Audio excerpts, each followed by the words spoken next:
అలాగే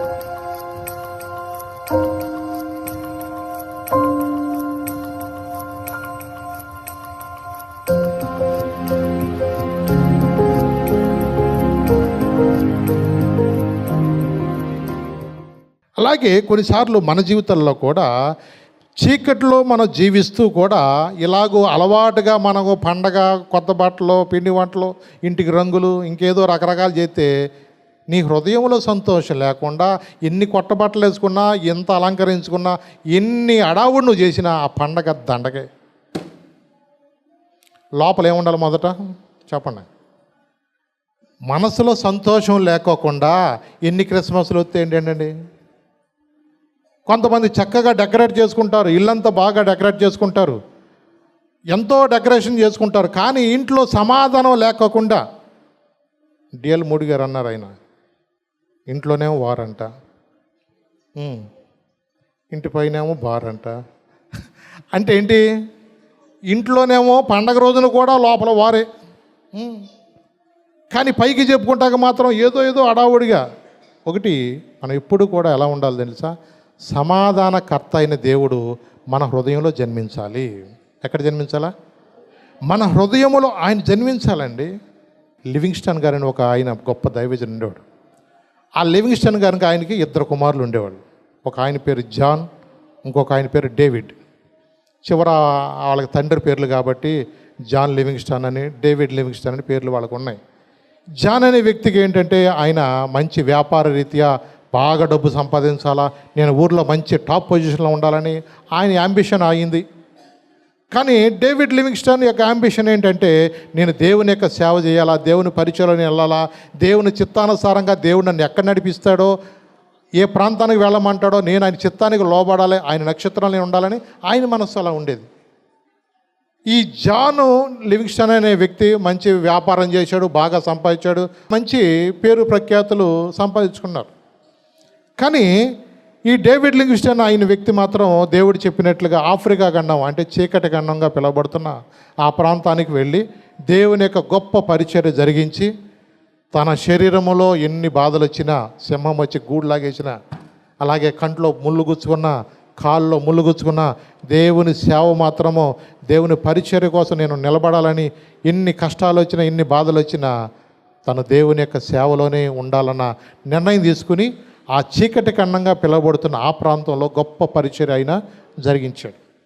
ఒక 50 సంవత్సరాల తర్వాత జాన్ లివింగ్స్టన్ గారి నుంచి మర్చిపోయారు, కానీ డేవిడ్ లివింగ్స్టన్ గారి గురించి ప్రపంచం అనేది మర్చిపోలా. ఆ గుండెలో ఉన్నాడండి ఆయన. ఆయన చనిపోయినప్పుడు డెడ్ బాడీ కోసం వాదనం ఆఫ్రికా ప్రస్తులకిను ఇంగ్లాండ్ దేశస్తులకి. అయ్యా మా ప్రాంతానికి తీసుకెళ్ళిపోయేవాళ్ళయ్యా, మా మనిషి అయ్యా మీకోసం గొప్ప సేవ చేశాడు, ఈయన మా మనిషి బాడీ తీసుకెళ్ళిపోదామంటే వాళ్ళు అడ్డం పడిపోయారు.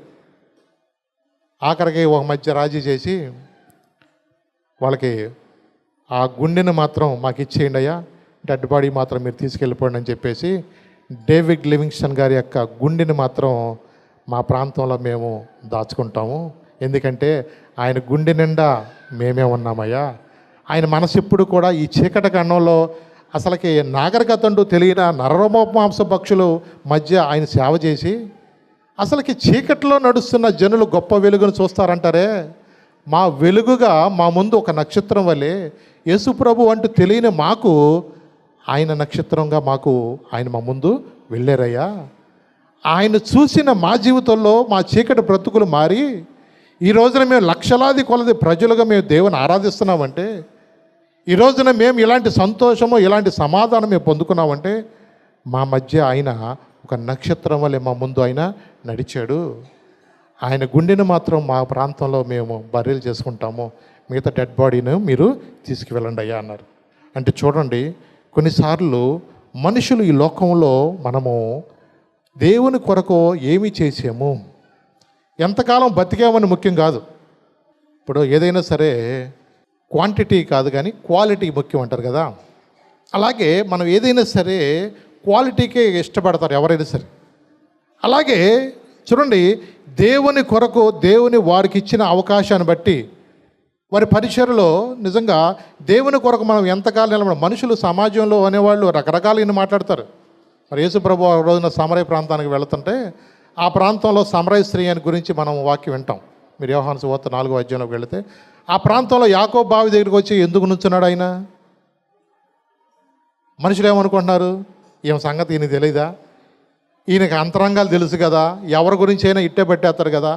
మనుషులు రకరకాలుగా వాళ్ళు అనుకోవచ్చేమో, కానీ ఆ మెట్ట మధ్యాహ్నం సమయంలో ఆమెతో మాట్లాడిన ఉద్దేశం ఏంటంటే, ఆమెను యొక్క హృదయము ఎరిగిన దేవుడు సమాజం అంతా ఆమెను త్రోసివేసినట్లు మాట్లాడవచ్చు. సమాజం అంతా కూడా ఈమె చండాలమైన మనిషి అని ముద్ర వేసేమో, కానీ ఆయన వచ్చింది ఎవరికి తెలుసా? పాపుల కొరకే. ఎవరి కోసం వచ్చాడు ఆయన? యేసుప్రభు ఎందుకు వచ్చారు ఈ లోకానికి అంటే పాపులు రక్షించడానికి. క్రీస్తు యేసు లోకమునకు వచ్చిన మాట నమ్మదగినది, పూర్ణాంగీకారమునకు యోగ్యము.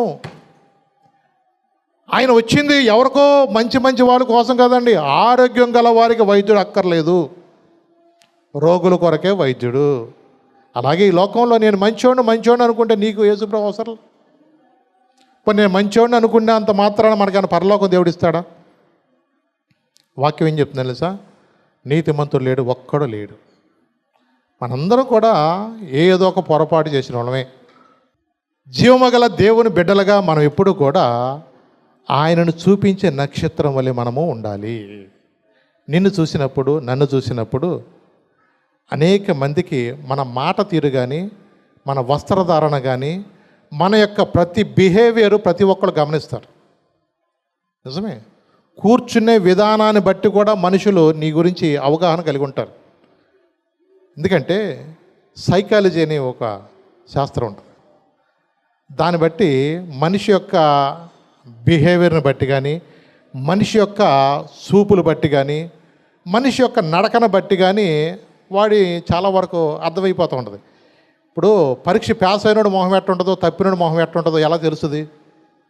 భర్త పండగ బట్టలు కొన్న వాళ్ళ మొహాలు ఎలా ఉంటాయి, బట్టలు ఏమి తేకుండా కొట్టినాడు మొహాలు ఎట్లా ఉంటాయి చెప్పండి. పోనీ రోజు ఇంటికి వచ్చాడు మల్లెపూలను చక్కగా స్వీట్ ప్యాకెట్లు ఇచ్చిన వాళ్ళు ఇంటి ఎట్ట 90 వేసుకొచ్చి ఎట్ట పడతా అలుగుతూ వచ్చేవాడు ఇంట్లో, వాళ్ళ పరిస్థితి ఎలా ఉంటుంది చెప్పండి. అర్థమైపోతూ ఉంటుంది. సైకాలజీ అదే అర్థమైపోతూ ఉంటుంది. మన ఇంట్లో ఉన్న వాతావరణమే మనకి ఇంట్లో సంతోషంగా ఉండాలో ఎట్లా ఉండాలో ఇక ఏమి లేదు అనుకుంటూ సరిపెట్టుకుంటామే. లేదండి. దేవుడు మన హృదయంలో, మన కుటుంబంలో కూడా సంతోషాన్ని ఇవ్వటానికి ఆయన ఇష్టపడుతున్నాడు. అవునండి, ఇది ప్రజలందరికీ కలగబోవు మహా సంతోషకరమైన సువర్తమానము. అవునండి, ఈ రోజున జీవము గల దేవుని బిడ్డలుగా మనం ఎలా ఉండాలంటే ఒక ప్రకాశించే వ్యక్తిగా. అంటే నక్షత్రం ఏమైందంటే ప్రకాశిస్తుంది. ఆ నక్షత్రం ఏం చేస్తుంది? ప్రకాశిస్తుంది. అంటే వాళ్ళ ముందు ఒక నక్షత్రము ఒక మహిమాన్విత కాంతి వలె వాళ్ళ ముందు నడుచుకుంటూ వెళుతుంది. ఆ కాంతి మీరు ప్రకటన గ్రంథం చూడండి ఒకసారి, 21వ అధ్యాయము 23వ వచనం. ఆ పట్టణములో ప్రకాశించుటకై సూర్యుడైనను చంద్రుడైనను దానికి అక్కరలేదు. దేవుని మహిమయే దానిలో ప్రకాశించుచున్నది. గొర్రె పిల్లయే దానికి దీపము. అది గొర్రె పిల్లయే. ఇప్పుడు పరలోకంలో సూర్యుడు ఉంటాడు అనుకున్నారా? మరి వాళ్ళకి లైటింగ్ ఎలా అనుకున్నారు? ఈ ప్రకాశమానమైన వెలుగుగా గొర్రెపిల్ల వెలుగే. అందుకని దేవుడు లోకమునకు వెలుగై ఉన్నాడు. ఉందా లేదా? ప్రభువే చెప్పారు, నేను లోకమునకు వెలుగు అన్నారు.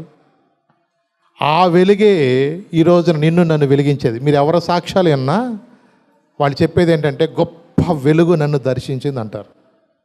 ఆ గొప్ప వెలుగులో నేను ఒక స్వరం విన్నాను అని సాక్ష్యం చెప్తారు. మన ఎగ్జాంపుల్గా సౌలు తీసుకున్నా, సాధు సుందర్ సింగ్ గారికి తీసుకున్నా, మీరు చాలామంది యొక్క సాక్ష్యాలు మీరు ఎవరి దగ్గర విన్నా ఆ సాక్ష్యాల్లో మీరు వినేది ఏంటంటే ఆ గొప్ప వెలుగు. నిజమే. నిన్న మొన్న ఎక్కడ వాక్యం ఇలా చెప్తాకు వెళ్ళాను. అక్కడ కూడా తల్లి అంటుంది, అమ్మ అయ్యా మీరు ఇలా వాక్యం చెప్తున్నప్పుడు మీ వెనకాల అంత గొప్ప వెలుగు ఎలా ఉందయ్యా అంటూ ఉన్నారు. అంటే వాళ్ళకి అర్థమవుతున్నది ఏంటంటే గొప్ప వెలుగు అనేది వాళ్ళు చూస్తున్నారు, దేవుని యొక్క సన్నిధి అనేది అనుభవిస్తారు. అవునండి, అది ప్రకాశించిన దీపము. ఆ వెలుగే ఈ రోజున ఏం చేస్తుందంటే నిన్ను నన్ను కూడా చీకటిలో నుండి మనల్ని విడిపిస్తుంది. అందుకని మీరు చీకటిలో నుండి ఆశ్చర్యకరమైన గుణాతిశయముల ప్రచురము నిమిత్తము ఏర్పరచబడిన వంశము, రాజులైన యాజక సమూహము. ఎక్కడి నుండి విడిపించబడ్డారు? చీకటిలో నుండి వెలుగులోనికి. ఈ లోకంలో దేవుణ్ణి తెలుసుకోకపోతే చాలామంది యొక్క జీవితాలు ఎలా ఉంటాయంటే చీకటి బ్రతుకులు అయిపోతూ ఉంటాయి. నిజమే, చాలామంది యొక్క జీవితాల్లో కూడా వెలుగు లేక ఆ చీకటిలోనే నశించిపోతున్న వాళ్ళు చాలామంది ఉన్నారు. మత్తు పదార్థాలకు అలవాటు పడిపోయి ఈ రోజున చాలామంది ప్రభుత్వం వారు ఎన్ని రకాలుగా వాళ్ళని సర్వైవ్ చేయాలని చూస్తున్నా సరే కొంతమంది మాదక ద్రవ్యాలు అమ్మేవాళ్ళు ఏదో ఒక విధంగా చిన్న పిల్లలని కూడా జాలి దయలేకోకుండా వాళ్ళకు కూడా మత్తు పదార్థాలు అలవాటు చేస్తున్న పరిస్థితిని ఈ రోజున మనం చూస్తున్నామండి. వాళ్ళకి డబ్బులే సంపాదన ముఖ్యం తప్ప చాలామంది జీవితాలు ఇలాగ పాడైపోతున్నాయే, నా బిడ్డలను అలా నేను పాడు చేసుకోను కదా అని ఆలోచన ఈ రోజున చాలామందిలో రావట్లా. మరి యొక్క దినాల్లో మన బిడ్డల కొరకు ఎంత ప్రార్థన చేయాలో, మన వాడి కొరకు ఎంతగా కన్నీటితో ప్రార్థన చేయాలో నిజంగా మనం చాలా జాగ్రత్తగా ఉండాలి. దినములు చెడ్డవి గనుక అన్నాడు. ఈ రోజున ఉన్న పరిస్థితులను బట్టి ఈ చీకటిలో కూడా వాక్యం అనే వెలుగు నిన్ను సరైన మార్గంలో నడిపిస్తుంది. ఆ దినమందు జ్ఞానులను ఆ నక్షత్రం ఎలాగైతే నడిపించిందో, ఏ మార్గం గుండా వెళ్ళాలో ఆ మార్గం గుండా వాళ్ళు వెళ్ళటానికి వాళ్ళకు ముందుగా ఆ నక్షత్రం అనేది యెరూషలేము వరకు కూడా వచ్చింది. నిజమే, ఈ రోజున మన సొంత జ్ఞానంతో నాకు అన్నీ తెలుసు అనుకుని నీ సొంత ఆలోచన బట్టి నువ్వు ఎప్పుడు ముందుకు వెళ్ళొద్దు. ఎప్పుడు వరకు వెళ్ళాలా? యేసు ప్రభువును చూచే వరకు. వాళ్ళ మధ్యలో ఆలోచించింది ఏంటంటే వాళ్ళ సొంత ఆలోచన. యూదుల రాజుగా పుట్టినవాడు ఒకళ్ళు పుడితే రాజు కుటుంబంలో పుడతాడేమో అని వాళ్ళు వెళ్ళి హేరోదు రాజుని అడిగారు. ఎవరిని అడిగారు? హేరోదు రాజుని అడిగారు. హేరోదు రాజుకి ఎలా ఉంటుంది? రాజు కుటుంబం అంటే మా కుటుంబమే కాబట్టి పుడితే మా కుటుంబంలో పుట్టాలి కానీ ఇంకా వేరే చోట పుడతాకి వీల్లేదు. అవునయ్యా, ప్రవక్తలు చెప్పిన మాటను బట్టి మేము వచ్చామయ్యా, యోదాయ దేశ బెత్లెహేములోనే పుడతాడన్న ఆ సూచన బట్టి ప్రవక్తలు చెప్పిన లేఖనాలు బట్టే మేము ఇంతవరకు వచ్చామంటే అన్నాడు. మీరు వెళ్ళి జాగ్రత్తగా పరిశీలించి ఆ సమాచారాన్ని మళ్ళా నాకు దగ్గరికి తీసుకొస్తే మేము కూడా ఆయన ఏం చేస్తాము. ఎన్ని తెలివితేటలుగా మాట్లాడుతున్నాడు అంటే మనసులో లోపల ఒకటి అంటే ఇలా కూడా ఉంటాయా మనసులో? అరే ఇన్ని తెలివితేటలు నీకే ఉంటే నేను పుట్టించినోడికి ఎన్ని ఉండాలి చెప్పండి. నిజమేనండి. ఈ రోజున మనుషులు అనుకుంటారు దేవుడి కన్నా తెలివితేటలు మనకే ఉన్నాయి అనుకుంటారు ఈ రోజు చాలామంది. చూడండి, మనకు అసలుకి ఏ పార్టీ వాళ్ళం మనం? కానీ దేవుడు వాళ్ళు అన్నాడు, అబ్బాయి మీరు ఈ మార్గంలో వెళ్ళకోకుండా వేరొక మార్గం కూడా మీరేం చేయమన్నాడు? వాళ్ళు నడిపించాడు. అంటే నక్షత్రము వారిని మళ్ళా తిరిగి వాళ్ళని ఏం చేసింది? మళ్ళా యేసు ప్రభు ఎక్కడైతే ఉన్నారో ఆ ప్రాంతాన్ని వారిని నడిపించింది. అవునండి, ఎందుకంటే ఆ నక్షత్రం ఏం చేస్తుందంట? మార్గాన్ని కూడా చూపిస్తుంది. ఏం చేస్తుంది నక్షత్రం? అది ప్రకాశిస్తుంది, పైగా మళ్ళీ ఏం చేస్తుంది? మార్గాన్ని చూపిస్తుంది. మత్తయి సువార్త 3:3 ప్రభు మార్గము సిద్ధపరచుడి. అది ప్రభు మార్గమును సిద్ధపరచుడి. ఆయన త్రోవలు సరళము చేయడని. ఆయన త్రోవను ఏం చేస్తారు మీరు? సరళము చేయడని. అరణ్యములో కేకవేయునొకని శబ్దం. అరణ్యములో కేకవేయునొకని శబ్దమని ప్రవక్త యెషయా ద్వారా చెప్పబడినదే. అవునండి, ప్రవక్తలు చెప్పిన మాటలను బట్టి చెప్తున్నాడు ఆయన. ఏమన్నాడు? ఎవరి గురించి చెప్తున్నాడు ఈ మాటలు? యోహాను గురించి.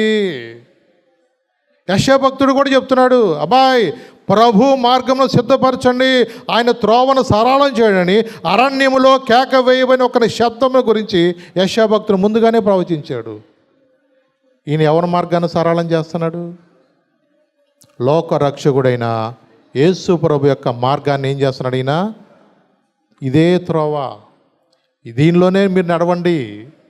అవునండి, దేవుడు ముందు ఆయన ఎంతగా తగ్గించుకుంటూ, ఆయన ఎంత తగ్గించాలంటే ఆయన చెప్పులు కూడా వారు ఇప్పటానికి కూడా నేను యోగ్యుడును కా. అనేక మంది ఆయన దగ్గరికి వస్తున్నారు. వాళ్ళు ఎలా ఉంటుందో తెలుసా? ఏంటి, నేను ముందు పుట్టానా, నువ్వు ముందు పుట్టావా? మనుషుల్లో ఉండేదేంటి? మనుషుల్లో ఉండేది ఎప్పుడు కూడా ఎలా ఉంటుందంటే, నేను మొదట అనుకునే మనసు ఇవాళ ఒకళ్ళ మీద ఒకళ్ళు వ్యతిరేకంగా బురద చల్లడానికే చూస్తారు తప్ప తగ్గించుకోవాలని ఎవరు ఉండరండి ఇవాళ.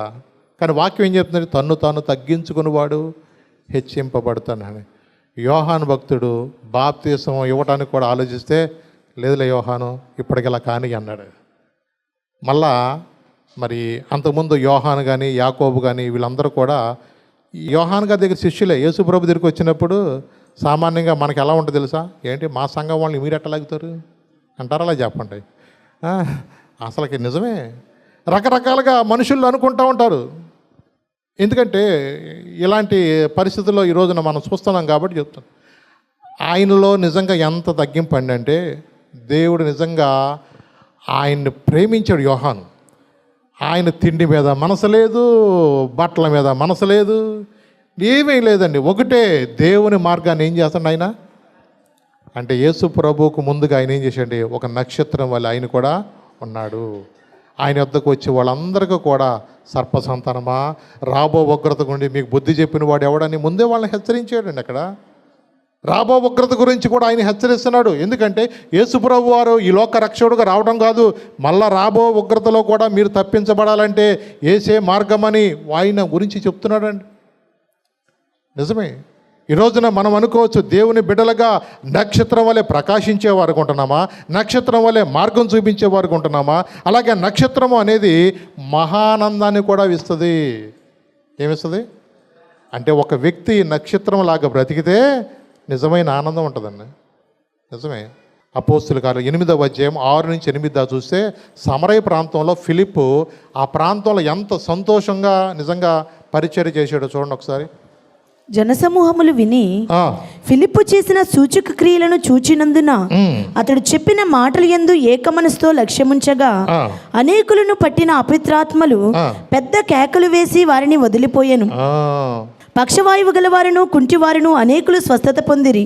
అందుకు ఆ పట్టణములో మిగుల సంతోషము కలిగెను. అది ఏం కలిగిందంటే, అంటే చూడండి, యేసు ప్రభు వారి దగ్గర నిజంగా నేర్చుకున్న ఏ వ్యక్తి అయినా సరే ఎలా ఉంటాడంటే, ఒక మార్గం చూపించే వ్యక్తి ఉంటాడు, అలాగే ప్రకాశించే వ్యక్తి ఉంటాడు. ఇంకో వ్యక్తి ఎలా ఉంటాడంటే ఆనందింపజేసే వ్యక్తిగా ఉంటాడు. అంటే ఆ పట్టణం అంతా కూడా ఎంత సంతోషం అంట. ఏమండి, ఇంట్లో రోగాలు లేకపోతే సంతోషంగా ఉండదా చెప్పండి? అలాగే ఆ ఊళ్ళల్లో ఎవడో కూడా కుంటోళ్ళు లేడు, గుడ్డోళ్ళు లేడు, దెయ్యాలు పట్టినోళ్ళు లేడు, ఒక్క రోగంలో కూడా లేకోకుండా అంత ఆరోగ్యంతో అందరం ఎక్సర్సైజ్ చేసుకుంటూ సంతోషంగా ఉంటుంటే ఆ పట్టణంలో ఎంత సంతోషం అండి. ఎడారి త్రోవలు నే నడచినా, ఎరుగని మార్గములు నన్ను నడిపినా, నా ముందు నడచిన జయ వీరుడా, నా విజయ సంకేతమా.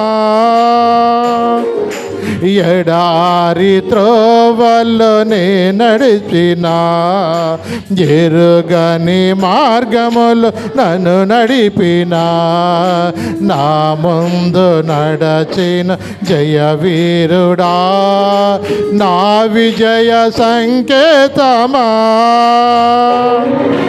నీవే నీవే నానందము, నీవే నీవే నా ఆధారము, నీవే నీవే నా ఆనందము, నీవే నా ఆధారము.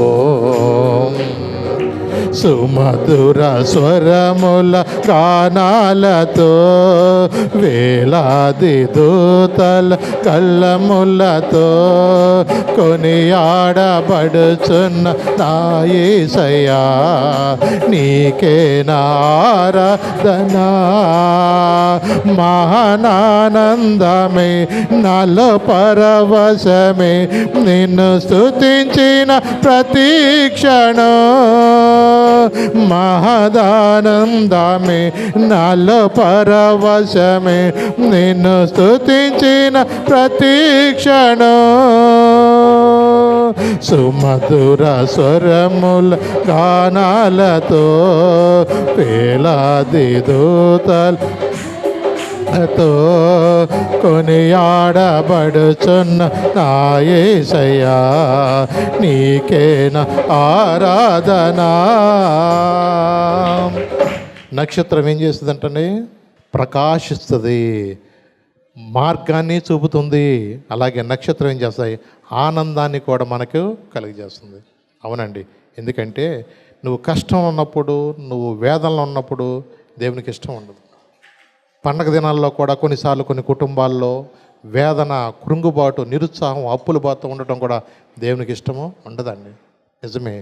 నీ దరిద్రతను తీసివేయటానికి, నీలో ఉన్న శాపాన్ని తీసివేయటానికి, నీలో ఉన్న ప్రతి వేదన కూడా తొలగించడానికి ఆయన లోక రక్షకుడికి వచ్చాడు. ఆయన గురించి చెప్పబడిన మాట యెషయా భక్తుడు ఒక మాట చెప్పాడు. 61వ అధ్యాయంలో చూడండి. దీనులకు సువర్తమానం ప్రకటించడానికి వచ్చాడంట. ఎవరికి వచ్చాడంట ఆయన? చదువును ఒకసారి. యెషయా 61 మొదటి వచనం చదువును ఒకసారి. ప్రభువగు యెహోవా ఆత్మ నా మీదకు వచ్చినది, దీనులకు సువర్తమానం ప్రకటించడానికి. అది నలిగిన హృదయములు గల వారిని ఏం చేస్తాడంట? ఆయన దృఢపరుస్తాడంట.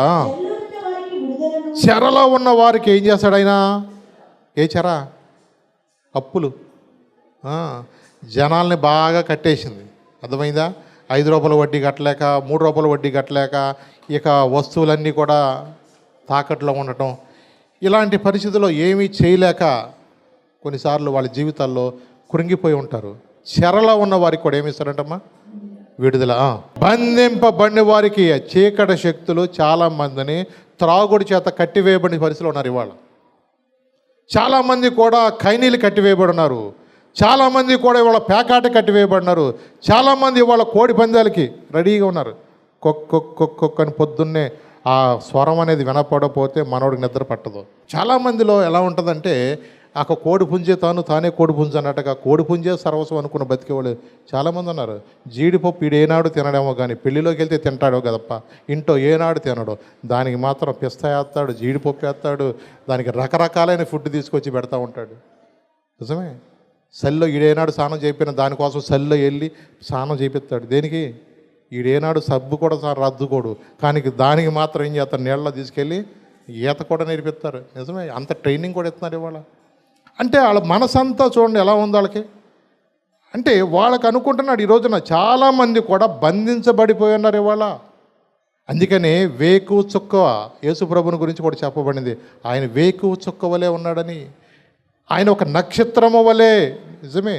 ఈ రోజున చాలామంది కూడా చీకట్లో ఉన్న జనులకు గొప్ప వెలుగును ఆయన మనకి ఇవ్వటానికి వచ్చాడండి.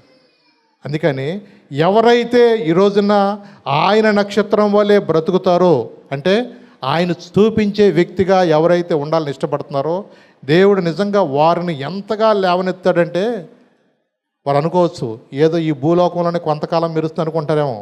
లేదు. దానియేలు భక్తుడు ఒక మాట చెప్పాడు. మీరు చూసుకోండి కావాలంటే. 12వ అధ్యాయంలోకి రండి. 3వ వచనం చూడండి. బుద్ధిమంతులైతే అబ్బాబా ఎలాగంటే ఆకాశ మండలంలోని జ్యోతుల వలె ప్రకాశిస్తారు. నీతి మార్గమును అనుసరించి నడుచుకున్నట్లు అనేకులను ఎవరైతే వాళ్ళు తిప్పుతారో, ఎలాగంటాడు? మనమేమో ఏదో మినుగుడు గోవు అంటారు చూసారా? కొన్నిసార్లు చిన్నపిల్ల పట్టుకుని జేబులు వేసుకున్న బాగుందని చూసుకుంటారే.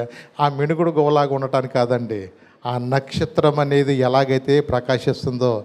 ఎప్పుడు నుంచి చూస్తున్నారా మీ నక్షత్రాలు? నువ్వు పుట్టినా చూస్తున్నావు అనుకుంటారు కొన్నిసార్లు. నిజమే, మనం పుట్టినాక చూసాం. కానీ మీ తాత, మా తాత, అందరి తాతలు పుట్టకముందే దేవుడు అట్నేం చేశాడు? సృష్టించాడు. అంటే కొన్ని వేల సంవత్సరాల నుంచే ఉండొచ్చేమో ఒకవేళ. అవి ఎంతకాలం నుంచి ఉన్నాయో నీవు నేను వాటిని నిర్ణయించలేము. కానీ చూడండి, మరి వాటి ఎంతో కాలము నుండి కూడా అవన్నీ కూడా వాటి దేవుని మాట వింటనేయా లేదా? చెప్పండి. అవన్నీ కూడా పేర్లు పెట్టినట్టుగా దేవుడు ఎవరికి ఎక్కడ ఉండాలో, ఏ మూల ఉండాలో మీకు అన్నీ కనపడతా ఉంటాయా? మీకు తెలుసు ఏ నక్షత్రం ఎక్కడ ఉంటుందో, ఏ ప్రాంతంలో ఎటు ఉంటాయో. ఇవన్నీ కూడా మీకు కొంత అవగాహన ఉంటుంది. మనందరికి ఆకాశం పై అంగు చూస్తే కనుక కింద అంత చూస్తే కనపడవు, కానీ ఎప్పుడన్నా పై అంగు చూస్తే అవి కనపడతా ఉంటాయి. అవి ఇప్పటి నుంచి ఉన్నాయి కాదు, చాలా కాలం నుంచి కూడా దేవుని మాట వింటూ దేవుని యొక్క క్రమంలో ఉన్నాయి. అందుకని ఆకాశం ఆలకించు, భూమి చెవియగ్గు, నేను పిల్లల్ని పెంచి పెద్దవారిగా చేశాను, కానీ వారు నా మీద ఇవాళ దేవుడు మాకేం చేశాడండి అంటున్నారు. ఎద్దు తన కామందుని ఎరుగును, గాడిద తన సొంతవాని దొడ్డి తెలుసు, నా ప్రజలకు తెలివే లేదు. ఈ రోజున దేవుని బిడ్డలుగా మనం ఉండవలసిన రీతిగా ఆయన చూపించే నక్షత్రం వలె ఉండాలి. అదే వాక్యం చెప్తుంది, ఆయన నక్షత్రం వలె. అందుకని పౌలు గారు పూర్వ హింసకుడు, దూషకుడు, హానికారుడుగా ఉన్నాడు. అలాంటి వ్యక్తి దేవుని యొక్క గొప్ప వెలుగు ఆయన దర్శించినప్పుడు ఆయన హృదయంలో ఎంత మార్పు అంటే 3 రోజుల ఉపవాస ప్రార్థనలో ఇక ఆయన ఒకటి నిర్ణయించుకున్నాడు, నిజమైన దేవుడు ఆయనే, నిజమైన గొప్ప వెలుగు ఆయనే. చీకట్లో ఉంటూ కూడా నేను ఏదో ప్రార్థన వల్ల అందరినీ కూడా బాధ పెట్టాలనుకున్నా కానీ ఆయన నన్ను చంపాలంటే గూసేపట్లో సంపాదన పరిచేవాడు. ఆయన ప్రేమ మామూలు ప్రేమ కాదండి. నాలాంటి వాడిని కూడా ప్రేమించాడా? ఆయనకు వ్యతిరేకంగా నేను బ్రతుకుతూ ప్రార్థన చేసుకునే వాళ్ళ చిత్రహింసలు పెడుతూ జాలి దయ అంటూ లేకుండా గుర్రాలు కట్టేసి ఈడ్చికెళ్ళిపోతున్నా నేను అంత మూర్ఖుడిగా బ్రతుకుతున్న నా జీవితంలో ఆయన చంపేయడానికి 1 నిమిషం పట్టదే. అలాంటి గొప్ప స్వరముతో నాతో మాట్లాడి నన్ను దర్శించిన ఆ యేసయ్య కోసం నా జీవితకాలము కూడా నేను బ్రతుకుతానని ఆయన ఒక నిర్ణయం తీసుకున్నాడు. బ్రతుకుట క్రీస్తే, సావైతే లాభము. ఆయన ఎలా ఉన్నాడు తెలుసా? అన్ని జనులకు త్రోవ చూపే నక్షత్రముగా ఉన్నాడు, ప్రకాశించే నక్షత్రంగా ఉన్నాడు. చీకట్లో ఉంటూ దేవుని అంటూ ఎరగని అన్ని జనుల మధ్య గొప్ప కుటుంబాల ఆనందం ఇచ్చే ఒక నక్షత్రంగా ఉన్నాడు. మరి దేవుడు నిన్ను కూడా నన్ను కూడా ఆయన నక్షత్రం వల్లే ఆయన చూపించాలని కోరుకుంటున్నాడు. మనం ఈ లోకంలో ఏదేదో సంతోషం ఉందనుకున్నాం. లేదు, దేవుని కొరకు నువ్వు ఎప్పుడైతే నువ్వు నిలబడతావో, అక్కడ వాక్యంలో అందరూ మనం చదువుకున్న వాక్య భాగంలో దానియేలు భక్తుడు చెప్తున్నాడు చూరా, నీతి మార్గం అనుసరించి. ఏ మార్గం అంటే? నీతి మార్గం అనుసరించి అనేకులను ఎక్కడికి తిప్పాలంట? ప్రభు వైపుకు నువ్వు ఎవరివైతే తిప్పుతావో నిరంతరము ప్రకాశించే ఆ నక్షత్రాల వలె నువ్వు ఉంటావు. అంటే రెండవ మరణం అనేది వారికి ఉండదు. ఏ మరణం ఉండదు? రెండవ మరణం ఉండదు. ఎన్ని వేల సంవత్సరాలైనా, ఎన్ని లక్షల సంవత్సరాలైనా దేవుడిచ్చే నిత్య ఆనందం పొందుకుంటాం. ఆయన ఇచ్చే గొప్ప సంతోషం పొందుకుంటాం. ఆ సంతోషం నీకు కావాలంటే నేడే రక్షకుని అంగీకరించాలా. నువ్వు మందిరానికి వస్తున్న నీ జీవితం నా జీవితం మార్చుకుని ఆయన నక్షత్రం వల్లే మనం మారితే దేవుడిచ్చే నిత్య సంతోషం పొందుకుంటాం, నిత్య జీవాన్ని మనం పొందుకుంటాం, అనేక మందికి ఆశీర్వాదకరంగా మనము ఉంటాము. లేచి నిలబడదాం, చిన్న ప్రార్థన చేసుకుందాం. ప్రభా, ఆ దినమందు ప్రభా జ్ఞానులు నడిపించిన నక్షత్రము ఎలాగైతే ప్రభా అయా ఆ యొక్క యెరూషలేము వరకు వారు నడిపించినట్లుగా, ఆ శిశువైన బాలుడు ప్రభా ఉన్న ఆ స్థలమునికి ఎలా నడిపించినట్లుగా ప్రభా ఎలాగైతే వారికి ముందుగా నడిచిందో ఈ రోజున నాయనా నీవు మళ్ళా తిరిగి రానయ్యున్న దేవుడు గనుక ప్రభా అనేకులను క్రీస్తు వైపుకు నడిపించే నక్షత్రం వలె నా బ్రతుకు ఉండటానికి సహాయం చేయమని ఈ దినమందు మనం కూడా అడుగుదాం. ప్రభా మీ మార్గాన్ని సరళము చేయటానికి యోహాను భక్తుడు ఎలాగైతే ముందుగా వచ్చాడో అలాగే నీవు మళ్ళా తిరిగి రానయ్యుంటుండగా ప్రభా అనేకులను క్రీస్తు వైపుకు నడిపించడానికి ప్రభా నిజమైన మనశ్శాంతి, నిజమైన సమాధానము, నిజమైన ఆనందము ప్రభా అనేక మందికి ప్రభా లేని వారికి కూడా ప్రభా నిజమైన మార్గాన్ని చూపించే నక్షత్రం వలె నన్ను కూడా స్థిరపరచయ్యా, నన్ను కూడా బలపరచు ప్రభా. వాక్యము చేత నాతో మాట్లాడుతున్నందుకు వందనాలు. నిజమే ప్రభా, డేవిడ్ లివింగ్స్టన్ గొప్ప దైవజనుడు ప్రభా. అనేక మంది ఆఫ్రికా ఖండంలో చీకటి ఖండంగా పిలువబడుతున్న మనుషుల మధ్యలో ప్రభా అనేక మందికి మార్గదర్శకుడు ఉన్నాడయ్యా. అనేక మంది చీకటిలో ఉన్న బ్రతుకులకు వెలిగించే నక్షత్రం ఉన్నాడు ప్రభా. అనేక కుటుంబాల్లో ప్రభా తండ్రి నాయన సంతోషం లేని కుటుంబాలకి సంతోషం ఇచ్చే వ్యక్తిగా ఉన్నాడు ప్రభా. నిజమే ప్రభా, నిజమే. ఈ దినమందు ఎంతో వాక్యం వింటున్న నా జీవితంలో, మా జీవితంలో మేము ప్రార్థనకు ఎప్పటి నుంచో వెళ్తున్నాం అనుకుంటాం, కానీ నిన్ను చూపించే నక్షత్రం వల్లే ఉండాలని, నీ యొక్క మార్గాన్ని సరళం చేసే నక్షత్రాలకు మేము ఉండాలని, అనేక మందికి నిత్య జీవం వైపు నడిపించే నక్షత్రాలకు ఉండాలని మమ్మల్ని కోరుకుంటున్నందుకు వందనాలు. నీ వాక్యం అలా స్థిరపరచండి, నీ వాక్యం అలా బలపరచండి. అనేక మందికి ఆశీర్వాదకరంగా, దీవెనకరంగా మా బ్రతుకులు ఉండున్నట్లుగా ప్రభా మమ్మల్ని సరైన మార్గంలో నడిపించి, ఆ దినమందు అబ్రహామును గురించి నువ్వు మా మధ్య మహారాజుగా ఉన్నావని చెప్పారయ్యా. అయా ఇస్సాకును గురించి అయా నువ్వు మా మధ్య ప్రభా నాయన ఎలాగైతే గొప్ప వ్యక్తి బలవంతుడిగా ఉన్నావని, ఆకీషరాజు అయితే నువ్వు దేవదూతగా ఉన్నావు దావీదు గురించి చెప్పినట్లుగా ఈ దినమందు మేము కూడా ప్రభా అనేక మందికి ఆశీర్వాదకరంగా మా జీవితంలో ఉండడం సహాయించండి. నీ వాక్యం అలా స్థిరపరచండి, బలపరచండి ప్రభు. నిజమైన క్రిస్మస్ సంతోషం, ఆనందము ప్రతి కుటుంబానికి దయచేసి అయా నాయనా నీ మార్గము సరళం చేసే వ్యక్తులుగా ఆయన నక్షత్రం వలె బ్రతికే బ్రతుకులు నాకు మాకు దయచేయమని నా జడని యేసు నామమున నడుచున్నాను తండ్రి. ఆమేన్, ఆమేన్, ఆమేన్.